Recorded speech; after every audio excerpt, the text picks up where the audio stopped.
why it could take months for the U.S. to get ready for war with North Korea.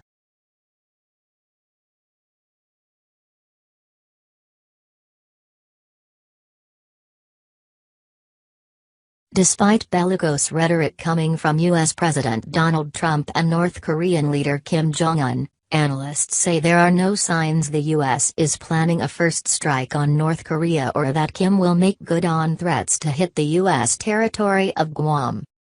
The U.S. military isn't in any position right now to strike North Korea with the kind of campaign that would be needed to bring battlefield success and would need weeks, if not months, to sort out the logistics, analysts say. Mark Hertling, a retired U.S. Army general and CNN analyst, said the tens of thousands of U.S. civilians, many of them military dependents, would first need to be evacuated from South Korea. How do you get the families off the peninsula? You have to do that first, he said. The U.S. would also need to add to its forces in the region in what Hertling called the reinforcement of shooters.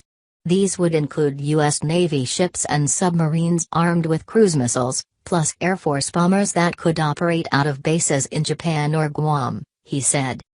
Some of these are in places in the region, but not enough to decapitate North Korea in terms of their artillery, Hertling said. Major U.S. military bases in North Asia.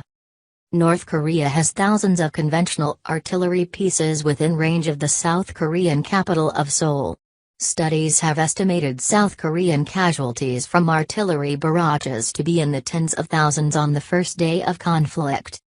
Hertling says a couple of weeks of airstrikes would be needed to take out that artillery. And the U.S. would need the planes, bombs, fuel and support personnel in place to carry out that campaign, he said, comparing it to the country's Desert Storm operation against Saddam Hussein's Iraq in 1991. In Desert Storm, the U.S.-led coalition began its bombing campaign against Iraq more than 5 months after hostilities began with Iraq's invasion of Kuwait. As with Desert Storm, it would take weeks to get needed U.S. Army tanks and ground troops from the bases in the U.S. to ports in southern South Korea and even longer to get them north to where they'd be in a fight with North Korea, said Hertling, who participated in those kinds of simulations on the Korean peninsula.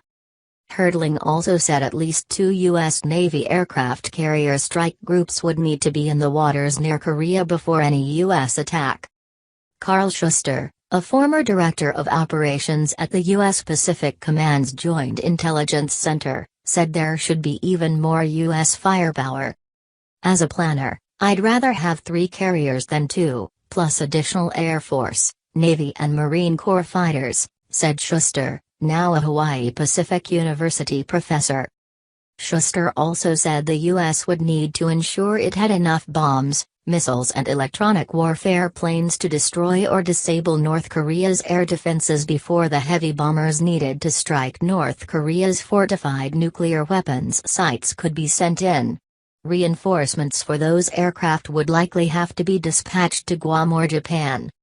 Hertling said much of what the U.S. would need may not even be stationed in the U.S., but deployed in current military campaigns against ISIS in the Middle East or the Taliban in Afghanistan. All that being said, Schuster said it wouldn't be surprising to see some U.S. assets moving nearer to the Korean peninsula in the next few days, maybe a carrier group into waters close to Japan, another guided missile submarine port call in South Korea, or more U.S. Air Force bombers moving to Guam or Okinawa. But these would be defensive in nature and more of a warning to Pyongyang rather than indications that a U.S. strike was imminent, he said. As well as that, he said he expects U.S. diplomats to be more visible, including Secretary of State Rex Tillerson, who has been visiting countries in Southeast Asia this week. This will force Tillerson to be a bit more visible, Schuster said of comments by Trump on Tuesday that North Korea will see the U.S.'s fire and fury.